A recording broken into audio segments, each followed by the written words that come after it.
భోగాపురంలో చరిత్ర సృష్టించబడింది. 13,000 మంది గిరిజన బాలికలు సంప్రదాయ థింసా నృత్యాన్ని ఒకే వేదికపై ప్రదర్శించి గిన్నిస్ వరల్డ్ రికార్డును నెలకొల్పారు.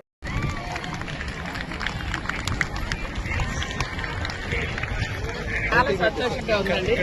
ఎందుకంటే ఈ వరల్డ్ రికార్డు కోసం ఇక్కడ ఉన్నటువంటి అఫీషియల్స్ కానీ మేము కానీ మా అందరికంటే 13,000 మంది మా బిడ్డలు ఎంత కష్టపడ్డారు అంటే 1 వీక్ క్రమశిక్షణతో చక్కగా నేర్చుకొని అందరూ చక్కగా వాళ్ళందరూ అందరూ చంద్రబాబు నాయుడు గారు ఖచ్చితంగా ఒక వరల్డ్ రికార్డ్ తీసుకురావాలన్న ఉద్దేశంతో దింసా నృత్యంతో ప్రధానమంత్రి గారికి స్వాగతం పలకాలనుకున్నారు. ఈరోజు అది నిజమైంది. మాకు రేపు అందరూ కూడా ఇదే డ్రెస్తో ప్రధానమంత్రి గారికి ముఖ్యమంత్రి గారికి స్వాగతం పలుకుతారు. చాలా సంతోషంగా ఉంది.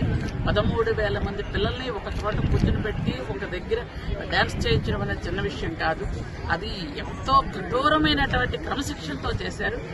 చాలా వీఆర్ ప్లస్ చాలా సంతోషం.